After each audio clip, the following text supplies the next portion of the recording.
บายดีพี่น้องเบิดสุขุสุขคนเนาะมื้อนี้สิพาพี่น้องมายามกับโตไสวันนี้เนาะพี่น้องจังไดก็ขอโทษขออภัยเนาะบ่ได้อัดวิดีโอตอนไสวันนี้เนาะพี่น้องเพราะว่าค่าเวียกพี่น้องแล้วก็มันค่ำเนาะก็เลยบ่ทันอัดเนาะจังไดก็ขอโทษขออภัยมื้อนี้สิพาพี่น้องมาเบิ่งตอนเช้าเนาะพี่น้องมาเบิ่งมาลุ้นนำกันเนาะพี่น้องไปเนาะ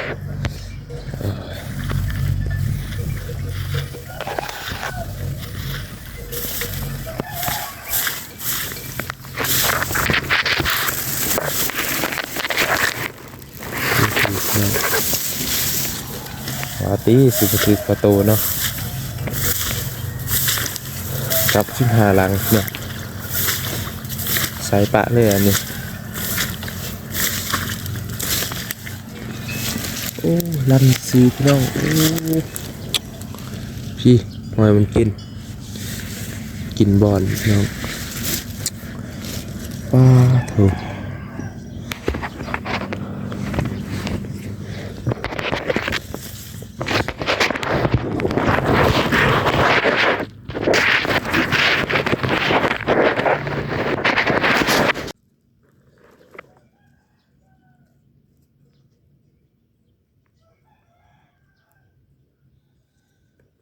หัวตีสิบมานเนาะพี่น้องสมาโพดโพว่าหลานเอง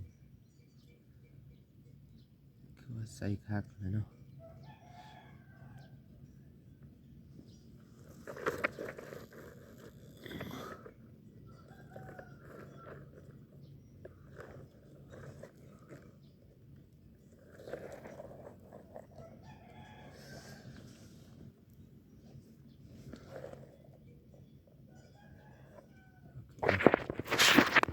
มาเบิ่งหลังต่อไปนะพี่น้อง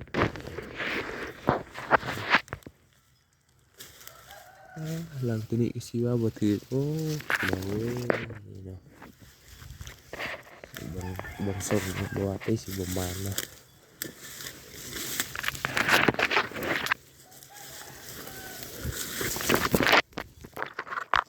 หลังนี้ก็บ่ถือนะพี่น้อง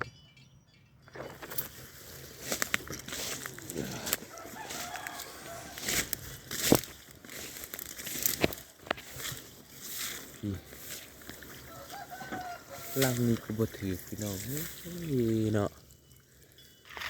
ดูครับแก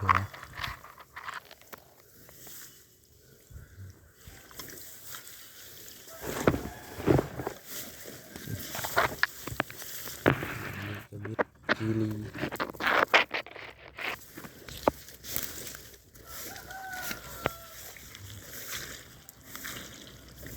กำลังต่อไปเลย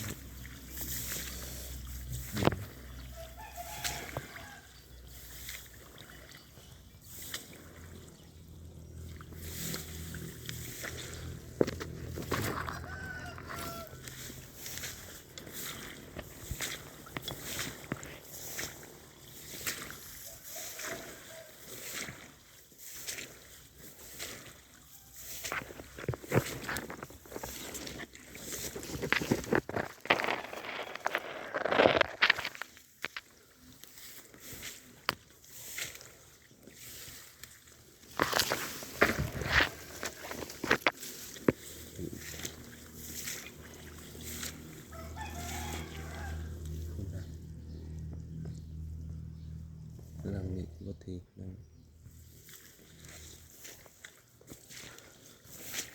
ตาย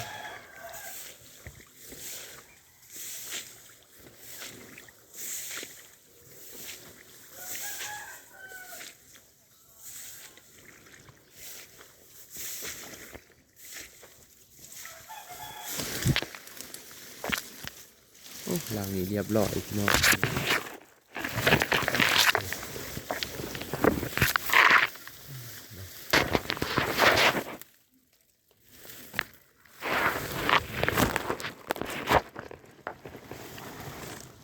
ตรงขาวนี่ตัวเดียวนี่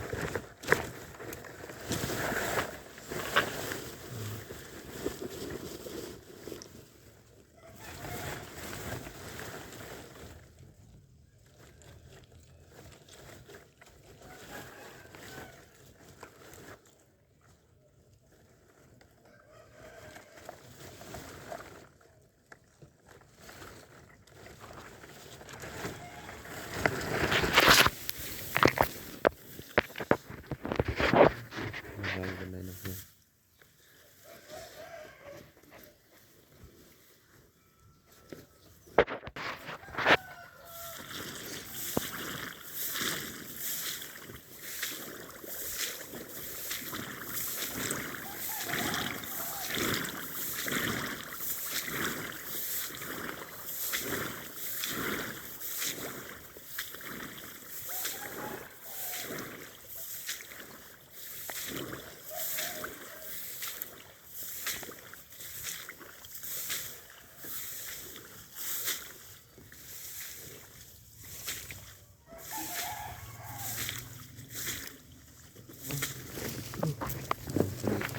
คือกันน้องบ่ถือ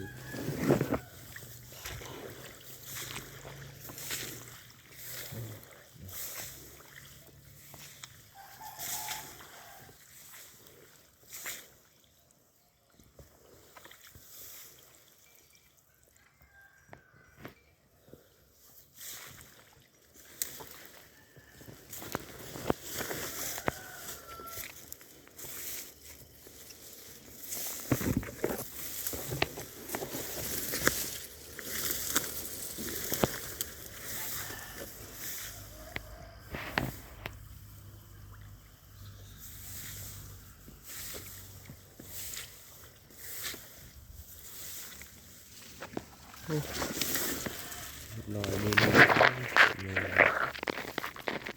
ลอยอยู่ที่ห้องนี้ปุ๊บเนี่ยคือคือมือหน่อยก่อนไม่ได้ว่า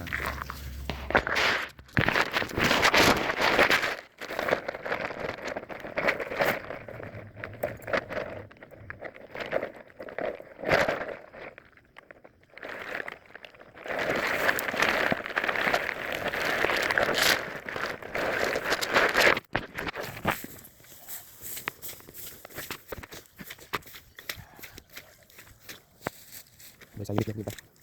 อย่ามาไล่แล้วนะอีก3 นาท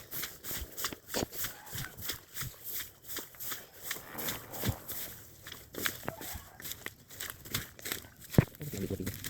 มีตัวขับตัว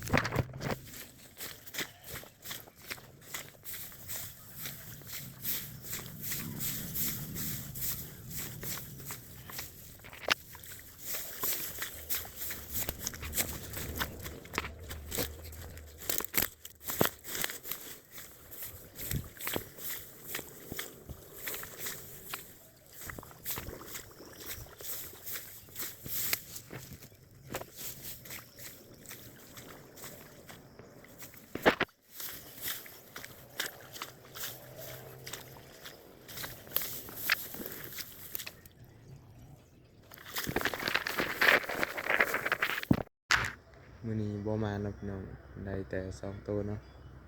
คลิปนี้ก็จบไว้ซ้ำนี้เนาะพี่น้องมื้อหน้ามาต่อใหม่เนาะพี่น้อง